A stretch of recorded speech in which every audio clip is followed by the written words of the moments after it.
बुधवार को गोवर्धन पूजा का पावन पर्व पूरे श्रद्धा और उल्लास के साथ मनाया गया। दीपावली के ठीक अगले दिन आने वाला यह पर्व न केवल धार्मिक दृष्टि से बल्कि लोक जीवन और ग्रामीण संस्कृति के प्रतीक के रूप में भी बेहद महत्वपूर्ण माना जाता है। गोवर्धन पूजा की जड़ें गहराई से पौराणिक कथाओं और जनजीवन से जुड़ी हुई हैं। यह वही दिन है जब भगवान श्री कृष्ण ने ब्रजवासियों को वैदिक परंपरा से हटकर प्रकृति, पशुधन और गोवर्धन पर्वत की पूजा करने का संदेश दिया था। उन्होंने बताया था कि सच्ची भक्ति उन चीज़ों की पूजा में है जो जीवन को पोषित करती हैं, जैसे नदी, धरती, वृक्ष, गोधन और पर्वत।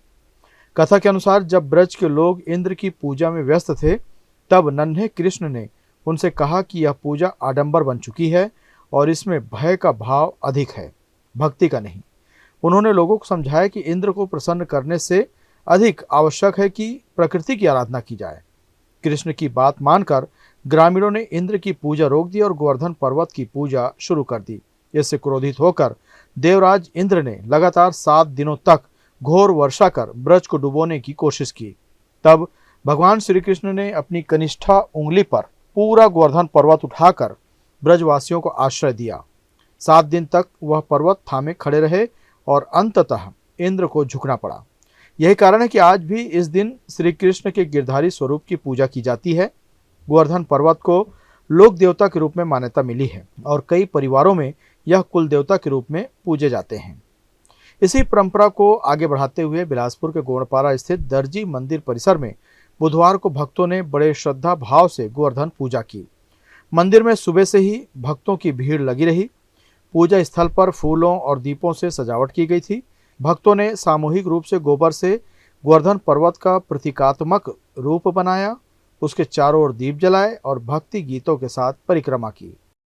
आज के दिन गोवर्धन पूजा भगवान कृष्ण गोकुल में जब भगवान इंद्र की पूजा होती थी आज के दिन, तो इंद्र की पूजा न करके भगवान कृष्ण ने बोला कि इंद्र की पूजा मत करो आप, क्योंकि इंद्र प्रकोप करता था। इसलिए क्या है कि गोवर्धन की पूजा करते इंद्र बहुत प्रकोप किया और खूब भारी वर्षा किया। आज के दिन इतना वर्षा किया कि त्राही त्राही हो गया, पूरे गोकुलवासी परेशान हो गए। तो भगवान कृष्ण ने क्या किया कि सबको बुलाया, गोवर्धन पर्वत को उठाया, बोले ये तुम्हारी रक्षा करते हैं, और सारे पूरे गोकुल वृंदावन को उसके नीचे रखा।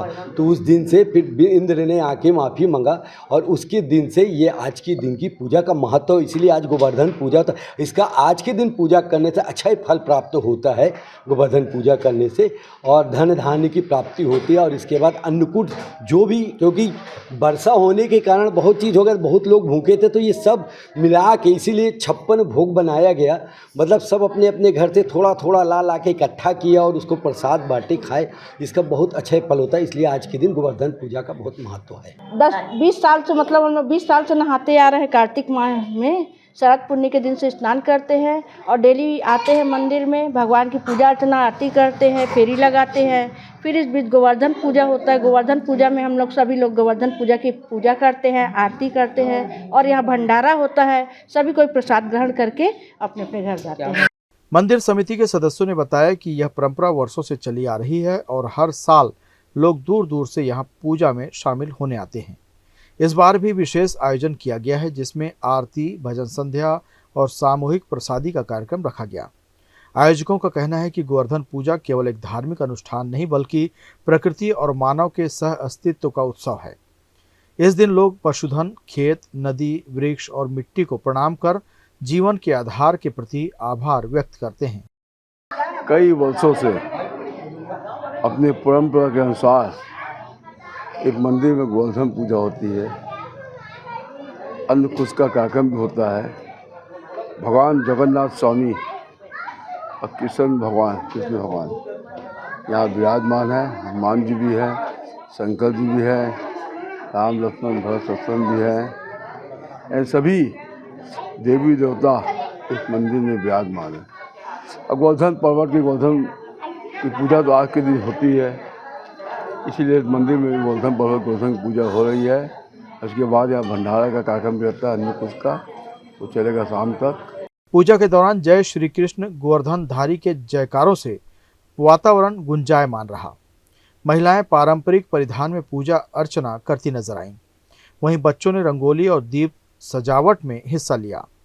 भक्ति, परंपरा और आस्था का ये संगम इस बात का प्रतीक है कि सनातन संस्कृति में प्रकृति केवल उपासना का विषय नहीं बल्कि जीवन का अभिन्न हिस्सा भी है।